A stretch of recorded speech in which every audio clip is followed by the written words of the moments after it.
सुनाते हैं आपको वट सावित्री व्रत कथा। ज्येष्ठ मास की पूर्णिमा को दक्षिण भारत की सुहागिन महिलाओं द्वारा वट सावित्री व्रत का पर्व मनाया जाता है। कहा जाता है कि वट वृक्ष की जड़ों में ब्रह्मा, तने में भगवान विष्णु व डालियों व पत्तियों में भगवान शिव का निवास स्थान माना जाता है। इस व्रत में महिलाएं वट वृक्ष की पूजा करती हैं। सती सावित्री की कथा सुनने व वाचन करने से सौभाग्यवती महिलाओं की अखंड सौभाग्य की कामना पूरी होती है।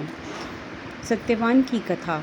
भद्र देश के एक राजा थे जिनका नाम अश्वपति था। भद्र देश के राजा अश्वपति की कोई संतान न थी। उन्होंने संतान की प्राप्ति के लिए मंत्रोच्चारण के साथ प्रतिदिन 1 लाख आहुति दी। 18 वर्षों तक यह कर्म जारी रहा। इसके बाद सावित्री देवी ने प्रकट होकर वर दिया कि राजन, तुझे एक तेजस्वी कन्या पैदा होगी। सावित्री देवी की कृपा से जन्म लेने के कारण से कन्या का नाम सावित्री रखा गया। कन्या बड़ी होकर बेहद रूपवान हुई। योग्य वर न मिलने की वजह से सावित्री के पिता दुखी थे। उन्होंने कन्या को स्वयं वर तलाशने भेजा। सावित्री तपोवन में भटकने लगी। वहाँ साग देश के राजा धूमतसेन रहते थे। क्योंकि उनका राज्य किसी ने छीन लिया था, उनके पुत्र सत्यवान को देखकर सावित्री ने पति के रूप में उनका वरण किया। ऋषिराज नारद को जब यह पता चला तो वह राजा अश्वपति के पास पहुँचे और कहा कि हे राजन, ये क्या कर रहे हैं आप? सत्यवान गुणवान है, धर्मदाता है और बलवान भी है, पर उसकी आयु बहुत छोटी है, वह अल्प आयु है। 1 वर्ष के बाद ही उसकी मृत्यु हो जाएगी। ऋषिराज नारद की बात सुनकर राजा अश्वपति घोर चिंता में डूब गए। सावित्री ने उनसे कारण पूछा तो राजा ने कहा, पुत्री, तुमने जिस राजकुमार को अपने वर के रूप में चुना है वह अल्प आयु है। तुम्हें किसी और को अपना जीवन साथी बनाना होगा। इस पर सावित्री ने कहा कि पिताजी, आर्य कन्याएं अपने पति का 1 बार ही वरण करती हैं। राजा 1 बार ही आज्ञा देता है और पंडित 1 बार ही प्रतिज्ञा करते हैं और कन्यादान भी 1 ही बार किया जाता है। सावित्री हट करने लगी और बोली, मैं सत्यवान से ही विवाह करूंगी। राजा अश्वपति ने सावित्री का विवाह सत्यवान से कर दिया। सावित्री अपने ससुराल पहुँचते ही सास ससुर की सेवा करने लगी। समय बीतता चला गया। नारद मुनि ने सावित्री को पहले ही सत्यवान की मृत्यु के दिन के बारे में बता दिया था।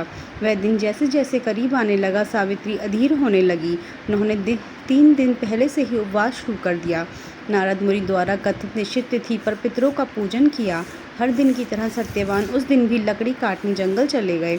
साथ में सावित्री भी गई। जंगल में पहुंचकर सत्यवान लकड़ी काटने के लिए एक पेड़ पर चढ़ गए। तभी उसके सिर में तेज दर्द होने लगा। दर्द से व्याकुल सत्यवान पेड़ से नीचे उतर गए। सावित्री अपना भविष्य समझ गई। सत्यवान के सिर को गोद में रखकर सावित्री सत्यवान का सिर सहलाने लगी। तभी वहाँ यमराज आते दिखे। यमराज अपने साथ सत्यवान को ले जाने लगे। सावित्री भी उनके पीछे पीछे चल पड़ी। यमराज ने सावित्री को समझाने की कोशिश की कि यह विधि का विधान है, लेकिन सावित्री नहीं मानी। सावित्री की निष्ठा और प्रतिपरायणता को देखकर यमराज ने सावित्री से कहा कि हे देवी, तुम धन्य हो, तुम मुझसे कोई भी वरदान मांगो।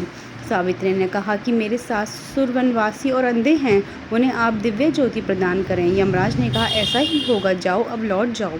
लेकिन सावित्री अपने पति सत्यवान के पीछे पीछे चलती रही।